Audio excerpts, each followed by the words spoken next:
그 모르시는 분들을 위해서 이 장면을 잠깐 설명드리면 화면 속에 보셨던 여자와 남자는 부부 사이입니다. 젊은 시절 뜨겁게 사랑해서 결혼을 했고 중학생이 된 아들까지 둔 이 부부는 모든 사람들의 부러움을 받으며 누구보다도 행복하게 살고 있었습니다.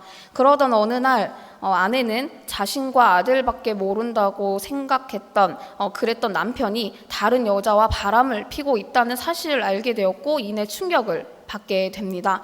아내는 남편에게 복수를 하기로 결심하게 되는데요. 남편과 내연녀 그리고 그 내연녀의 부모가 있는 자리에서 아내는 모든 것을 폭로하고 이혼을 선포하게 됩니다. 이에 화가 난 남편은 미안하다는 말은커녕 어처구니 없는 변명을 한 것이죠. 어쩔 수 없었다. 사랑에 빠진 게 죄는 아니지 않냐라고 말입니다. 여러분은 이 말이 혹시 이해가 되십니까? 저는 왜인지는 모르겠지만 이 장면을 정말 수차례 여러 번 반복해서 돌려봤었는데요. 볼 때마다 저는 옆에 항상 남편이 있었거든요. 그래서 남편에게 만약 이런 짓을 한다면 한국 땅에서 다시는 사역을 못하도록 매장시켜버리겠다. 이렇게 수차례 엄포를 항상 놓았어요. 네, 어쨌든 그랬었습니다. 요즘 이렇게 금방 전에 봤던 그러한 일들이 드라마 속에만 존재하지는 않는 것 같습니다. 간통죄가 폐지되면서 너도 나도 배우자가 아닌 다른 사람을 만나는 일들이 거의 매일같이 뉴스에 등장하는 것을 어렵지 않게 볼 수 있는데 도대체 왜 이런 일들이 일어나는 것일까요? 아마 드라마 속 남자 주인공도 처음에 결혼할 때는 아마 자신도 이렇게 될 줄은 몰랐을 것입니다. 처음부터 딴 사람을 만나야겠다라는 생각을 가지고 결혼을 하거나 혹은 교제를 하는 사람은 없기 때문입니다. 지금 내 눈앞에 있는 사람만을 진실로 사랑할 것을 결심하며 서로 약속하고 관계를 이어가는 것이죠. 그것이 당연하며 그들도 이를 충분히 인지하고 있었을 것입니다. 그러나 어떠한 이유에서인지 한 사람만을 사랑하겠노라 다짐하고 약속했던 것이 깨어지고 다른 사람을 사랑하는 것이 왜 죄가 되냐는 다소 상식을 뛰어넘는 소리를 우리는 듣게 됩니다. 이후 그 관계가 어긋나면서 각자의 삶에도 깨어짐이 일어나게 되는 것이죠. 이처럼 처음의 약속, 처음의 마음, 처음의 결심을 어느새 잃어버리고 그 생각과 마음이 완전히 변질되어 삶 또한 깨어지고 어그러진 모습은 우리 주변이나 이 드라마 속에서뿐만이 아니라 오늘 성경 본문 속에서도 함께 찾아볼 수가 있습니다. 아까 우리가 함께 읽었지만 다시 한번 한 목소리로 고린도전서 5장 1절 말씀을 같이 한번 읽어보도록 하겠습니다. 같이 한번 읽어볼게요. 시작.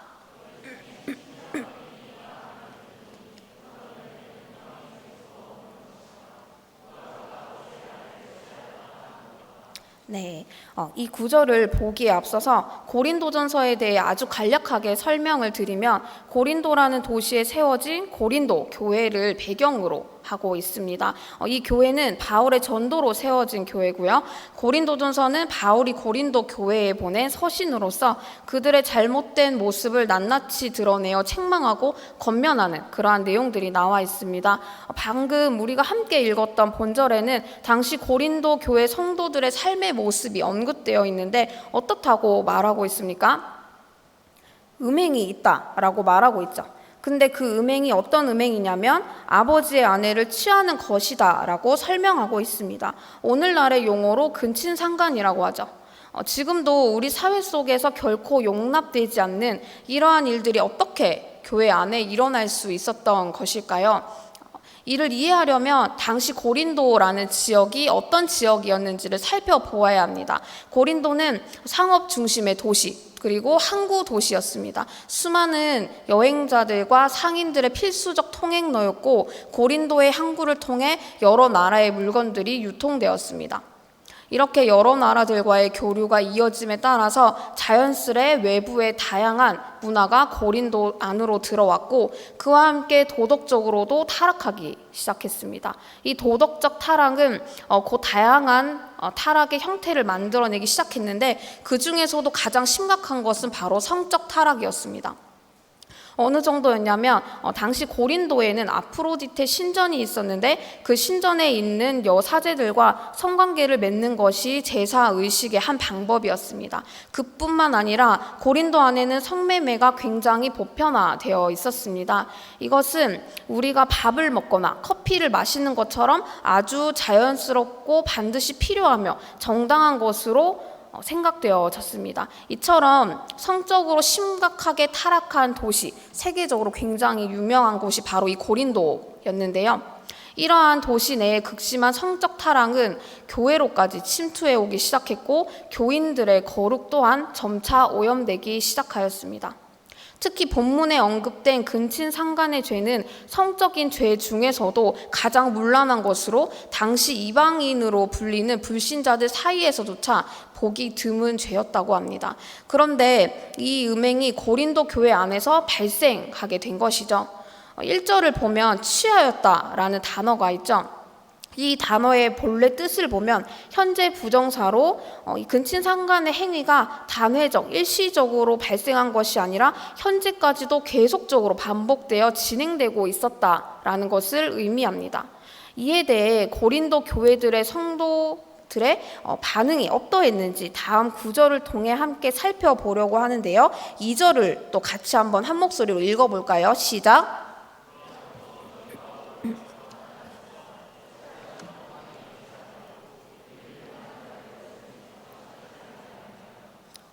만약 우리 공동체 안에서 이런 일들이 일어났었다면 정말 난리가 났을 것입니다.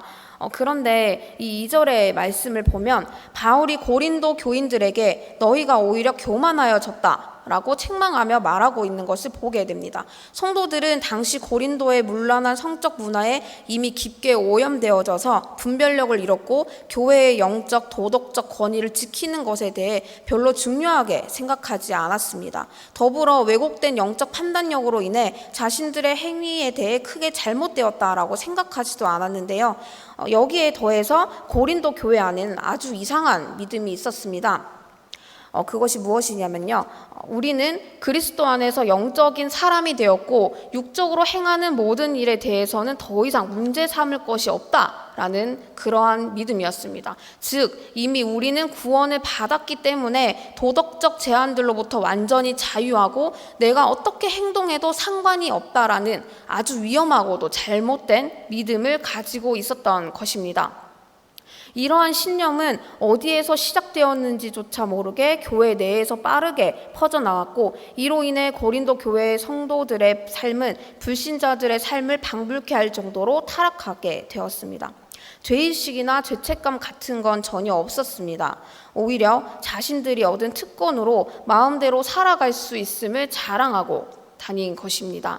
바울은 이러한 교인들에게 어찌하여 이를 통한이 여기지 않냐라고 2절에서 책망하고 있습니다.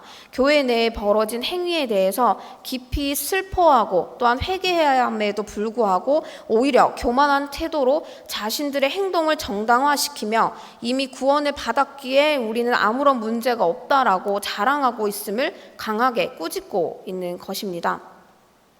사실 고린도 교회는 근친상간뿐만이 아니라 많은 문제들이 있었습니다. 교인들 간의 갈등과 분쟁, 또 우상숭배, 무질서 등 세상과 다를 바 없는 모습들로 심각하게 부패했으며 이미 교회 내의 권위와 거룩은 완전히 무너진 상태였습니다. 이 고린도 교회에 대해서 잠시 설명을 드리면 바울의 전도로 통해 세워진 교회로 고린도 지역에서 바울이 2년 가까이 복음을 전해서 맺은 결실입니다. 그 당시에도 고린도에는 다양한 인종이 모여 살고 있었기 때문에 각 곳에서 넘어온 우상들도 굉장히 많았고 또한 생활은 사치스러웠으며 윤리적으로는 방탕한 생활을 하는 사람들이 많았습니다.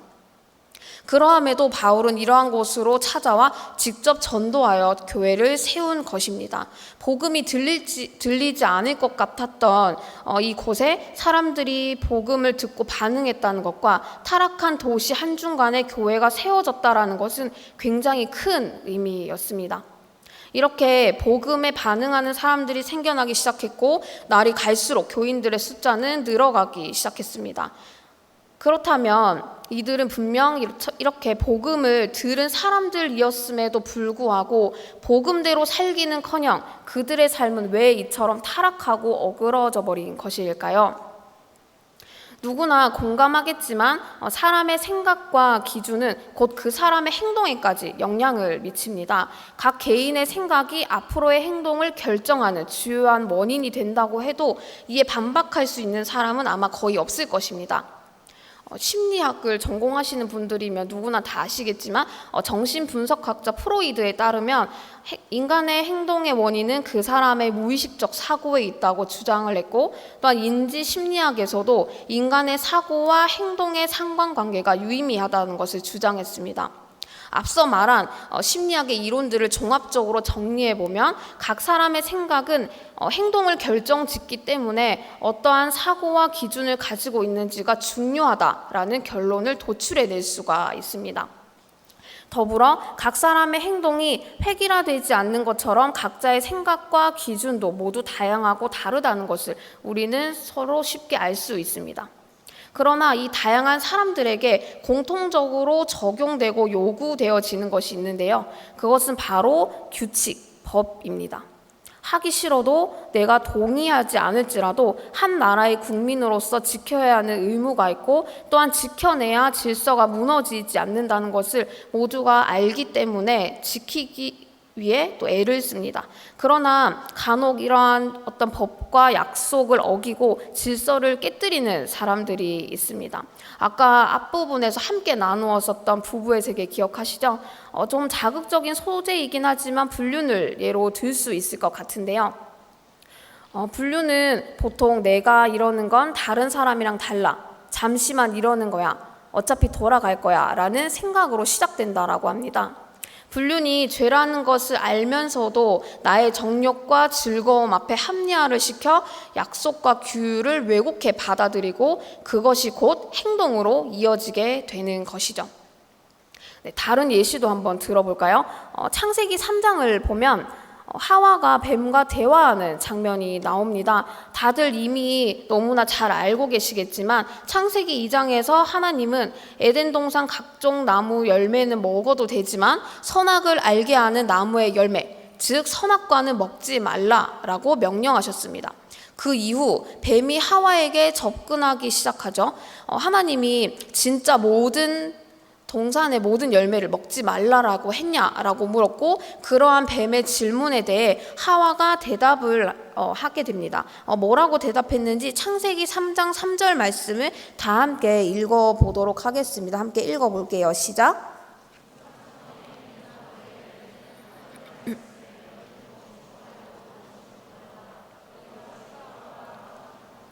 네, 하와가 뭐라고 했나요? 하나님의 말씀에 너희는 먹지도 만지지도 말라, 너희가 죽을까 하노라. 하나님은 여기에 대해 뭐라고 말씀하셨냐면 창세기 2장 16절 17절에 이렇게 나와 있습니다. 이건 제가 한번 읽어드릴게요. 동산 각종 나무의 열매는 네가 임의로 먹되 선악을 알게 하는 나무의 열매는 먹지 말라. 내가 먹는 날에는 반드시 죽으리라 하시니라.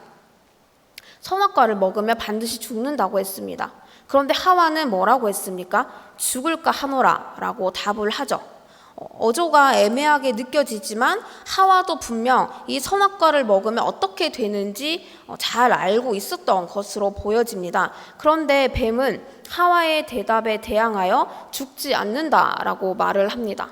순간 하와는 마음에 갈등이 생기기 시작합니다. 창세기 3장 6절을 보면요, 여자가 그 나무를 본즉 먹음직도 하고 보암직도 하고 지혜롭게 할 만큼 탐스럽기도 한 나무인지라 라고 되어 있습니다.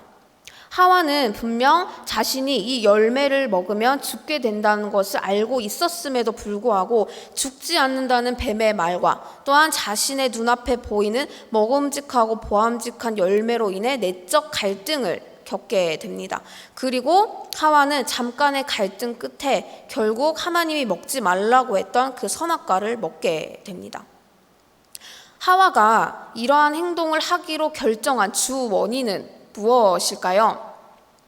반드시 죽게 된다는 하나님의 명령을 자신의 감정과 욕망 앞에 재해석하여 받아들인 것, 그러니까 다시 말해 하나님의 말씀을 자신의 욕심을 기준으로 왜곡하여 받아들였기 때문에 이와 같은 결과가 벌어진 것입니다.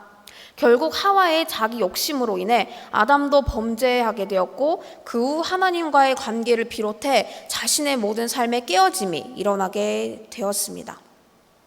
이처럼 기준과 법이 분명하게 있고 본인 스스로가 명확하게 인지하고 있었음에도 불구하고 앞에서 봤던 부부나 하와의 행동에 어긋남이 생긴 것은 이미 주어져 있는 기준과 법을 자신의 감정과 생각대로 재해석하여 받아들였기 때문인 것입니다. 오늘 본문의 고린도 교인들이 단순히 음행을 저지른 것이 아닙니다. 음행을 저질러도 나는 괜찮다, 구원을 받았으니 어떻게 행동해도 문제가 없다라는 이러한 왜곡된 사고가 그들의 삶을 이렇게 만든 것입니다. 이런 이상하게 왜곡된 사고가 그러면 어디에서 시작된 것입니까? 바로 교인들 마음 가운데 있는 욕심 때문입니다. 거기에서부터 비롯된 것이죠. 구원받았으니 어떻게 살아도 괜찮다라는 이 왜곡된 믿음의 근원이 바로 여기에 있는 것입니다. 자신들이 처음에 받아들였던 복음을 나의 정욕과 욕구를 채우고자 하는 마음에 그들의 욕심과 감정대로 왜곡하여 해석하기 시작한 것입니다. 복음의 참 의미를 전혀 생각하지도 않은 채 자신의 환경과 상황에 맞게 합리화시켜 받아들인 것이죠. 그러한 자기 중심적 사고로 인해 복음이 한순간에 왜곡되기 시작하였고 그에 따라 그들의 삶도 이와 같이 어그러질 수밖에 없었던 것입니다.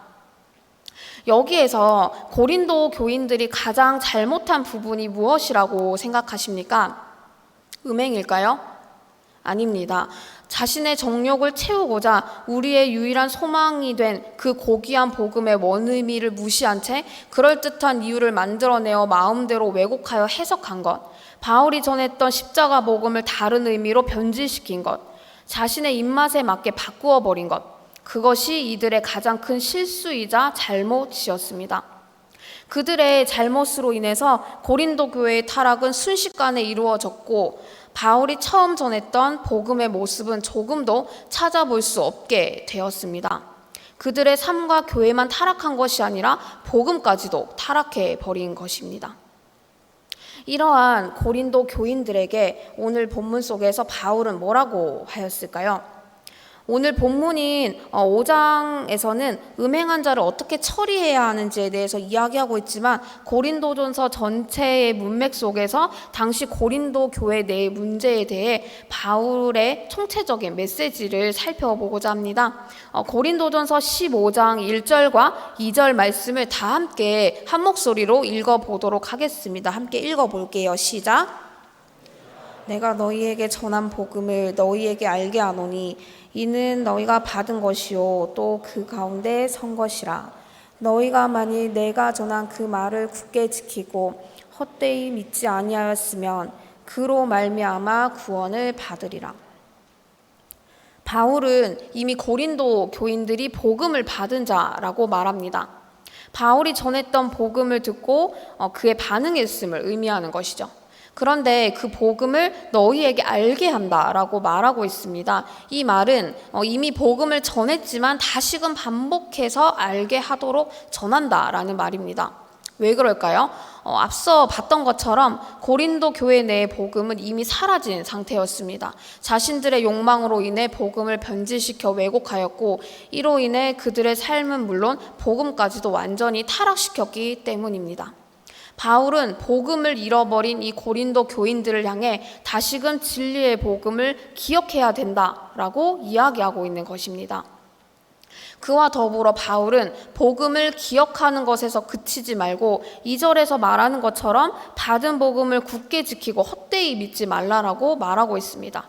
2절을 보면 너희가 만일 굳게 지키고 믿지 아니하였으면 이라고 말하고 있는데 이 말은 결국 고린도 교인들이 복음을 그대로 지키지도 않고 복음대로 살아가고 있지도 않고 있다라는 것을 의미하는 것입니다. 이를 정리하면 바울은 복음과 삶이 아주 밀접하게 연관되어 있음을 이야기하면서 바른 삶은 결국 바른 복음을 알고 받아들이는 것에서부터 시작된다라는 것을 의미하는 것입니다. 더 나아가 복음의 처음 모양 그대로를 변질시키지 말고 반드시 굳게 지켜내야 하며, 복음을 받아들인 자들은 복음대로 마땅히 살아내는 것이 구원받은 성도로서의 당연한 의무임을 이야기하고 있는 것입니다. 그렇다면 이 고린도 교회의 이야기와 바울의 권면이 오늘날을 살아가는 우리에게 주는 메시지가 과연 무엇일까요?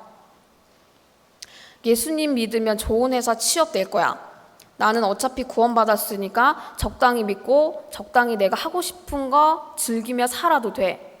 이 정도쯤은 죄를 지어도 괜찮아. 지금은 취업 준비해야 하니까 신앙생활은 덜 바쁠 때 해도 돼. 교회에서 봉사 많이 하면 내 삶은 잘 될 거야. 교회만 잘 다니면 구원 받고 천국 갈 수 있어. 이 말들이 여러분들이 보셨을 때 맞는 말 같이 보이십니까? 오늘을 살아가는 수많은 그리스도인들은 날마다 죄를 짓습니다. 그러나 그 중에서 가장 큰 죄는 복음을 소홀히 하는 것입니다. 이렇게 복음을 소홀히 하는 데서 온갖 병폐가 시작되어지는 것이죠. 복음은 단순히 예수 믿으면 구원받는다는 것, 그것이 전부가 아닙니다. 복음이 우리에게 주어진 이유는 구원을 위함도 있지만 잃어버린 하나님의 형상을 회복하고 거룩을 이루어가는 삶을 살도록 하기 위함입니다. 그러나 오늘 본문 속 고린도 교회는 복음의 참 의미를 이미 들었음에도 불구하고 나의 몸과 마음을 즐겁게 하기 위해 진리를 가감하고 왜곡하였습니다.